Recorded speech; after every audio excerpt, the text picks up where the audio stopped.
2.30 કરોડનો સરદાર બાગ 6 દિવસમાં ખોખલો.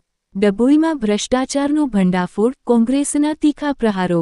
ડભોઈ ખાતે 2.30 કરોડના માતબર ખર્ચે તૈયાર કરાયેલા સરદાર બાગનું લોકાર્પણ થયાના માત્ર 6 દિવસમાં ભ્રષ્ટાચારની ભયાનક હકીકત સામે આવી છે. નવા નકશે ખુલ્લા મુકાયેલા બાગની હાલત જોતા જ સરકાર, વહીવટીતંત્ર અને ઠેકેદારોની મિલીભગત પર ગંભીર સવાલો ઊભા થયા છે. કોંગ્રેસે આ સમગ્ર મામલે સરકારને આડેહાથ લેતા સીધા ભ્રષ્ટાચારના આક્ષેપો કર્યા છે.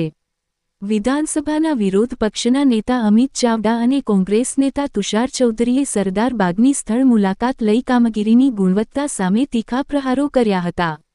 અમિત ચાવડાએ સ્પષ્ટ શબ્દોમાં જણાવ્યું હતું કે આ બાગ વિકાસ નહીં, પરંતુ ભ્રષ્ટાચારનો જીવતો જાગતો પુરાવો છે. અમિત ચાવડાના મુખ્ય આક્ષેપો અનુસાર 2.30 કરોડના કુલ ખર્ચમાંથી અંદાજે 2 કરોડની ખુલ્લેઆમ ખાયકી કરવામાં આવી છે. બાગ ખુલ્લું મુકાયાના માત્ર 6 દિવસમાં જ લોખંડના સાધનો પરથી રંગ ઉખડી ગયો છે, કાટ લાગવાની શરૂઆત થઈ ગઈ છે, જેનાથી સ્પષ્ટ થાય છે કે અતિ નબળી અને હલકી ગુણવત્તાનું કામ કરવામાં આવ્યું છે. વહીવટી તંત્ર પર ગંભીર સવાલો ઉઠાવતા અમિત ચાવડાએ કહ્યું હતું કે ચીફ ઓફિસરની બદલી થઈ હોવા છતાં તેમને હજુ સુધી છૂટા કેમ કરવામાં આવ્યા નથી? તેમણે આક્ષેપ કરતા જણાવ્યું કે શક્ય છે કે આ ભ્રષ્ટાચારનો હપ્તો છેક કમલમ સુધી પહોંચતો હશે, એટલે જ અધિકારીને બચાવવામાં આવી રહ્યા છે. અમિત ચાવડાએ કેન્દ્ર સરકારને સીધો પડકાર ફેંકતા કહ્યું કે જો નરેન્દ્ર મોદી અને અમિત શાહને ખરેખર ગુજરાતની ચિંતા હોય તો ને ચીફ ઓફિસરના ઘરે મોકલો. બધું દૂધનું દૂધ અને પાણીનું પાણી થઈ જશે. કોંગ્રેસના નેતા તુષાર ચૌધરીએ પણ બાગની દયનીય સ્થિતિ જોઈને રોષ વ્યક્ત કર્યો હતો. તેમણે સ્પષ્ટ જણાવ્યું હતું કે સરદાર બાગના નિર્માણમાં થયેલા વ્યાપક ભ્રષ્ટાચારના પુરાવાઓ વિધાનસભાના ગૃહમાં રજૂ કરવામાં આવશે અને જનતાના ટેક્સના પૈસાનો દુરુપયોગ કરનાર તત્વો સામે કડક કાર્યવાહીની માંગ ઉઠાવવામાં આવશે.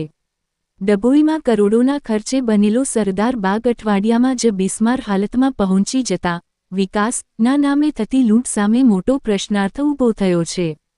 હવે જોવું રહ્યું કે સરકાર આ ખુલ્લા ભ્રષ્ટાચાર સામે આંખ મીંચે છે કે જવાબદારી નક્કી કરી દોષિતો સામે કાર્યવાહી કરે છે. કેટલો ભ્રષ્ટાચાર થયો એવું લાગી રહ્યું છે તમને? જન આક્રોશ યાત્રા ગઈકાલે જ્યારે ડભોઈ તાલુકામાં આવી ત્યારે ડભોઈ શહેરના અનેક લોકો દ્વારા રજૂઆત કરવામાં આવી. ડભોઈ નગરપાલિકા વિસ્તારમાં નગરપાલિકાના ચીફ ઓફિસર અને શાસકો દ્વારા વ્યાપક પ્રમાણમાં ભ્રષ્ટાચાર કરવામાં આવે છે. અહીંના રસ્તાના કામો હોય, ગટરના કામો હોય, વિકાસના કામો હોય કે કોઈ પણ પ્રોજેક્ટ આવે એમાંથી મોટા પ્રમાણમાં કમિશન લઈને કમલમમાં પહોંચાડવામાં આવે છે અને ઉઘાડી લૂંટ કરવામાં આવે છે. અહીંયા જે બાગમાં આપણે ઊભા છીએ બધાની રજૂઆત હતી કે આ બાગ પહેલાં પણ હતો, એનું રિનોવેશન કરવામાં આવ્યું, 2 કરોડ અને 30 લાખ રૂપિયાનો ખર્ચ કરવામાં આવ્યો. હજુ 22 ડિસેમ્બરે એનું લોકાર્પણ થયું. આજે 28 ડિસેમ્બરે આપણે આ જગ્યાએ ઊભા છે. અહીંયા જે રમતગમતના સાધનો છે તમે જોઈ શકો છો કે એક જ અઠવાડિયામાં સાધનોના કલર ઉડી ગયા છે, સાધનો પર કાટ આવી ગયો છે, સાધનો તૂટી ગયા છે અને જે રીતનું અહીંયા જે કામ થયું છે જોઈએ તો આ 2 કરોડ અને 30 લાખનું કામ દેખાતું નથી. લોકોનું સ્પષ્ટ માનવું છે, કહેવું છે, વિરોધ સાથે રજૂઆત છે કે આમાં મોટા પ્રમાણમાં ભ્રષ્ટાચાર થયો છે. અહીંયા જે ચીફ ઓફિસર છે એની સામે પણ લોકો આક્રોશથી કહે છે કે સરકારના ભાજપના એટલા વહાલા છે કે એમની બદલી થઈ ગઈ હોવા છતાં પણ એમને છૂટા કરવામાં નથી આવતા.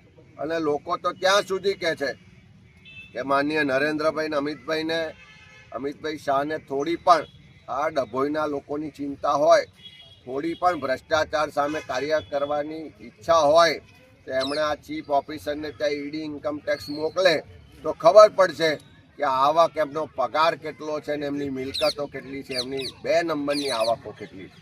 ત્યારે આ ઉઘાડી લૂંટ ચાલી રહી છે એની રજૂઆત જન આક્રોશ યાત્રામાં થઈ છે. અમે પ્રત્યક્ષ જોયું છે કે ઉઘાડી લૂંટ ચાલી રહી છે.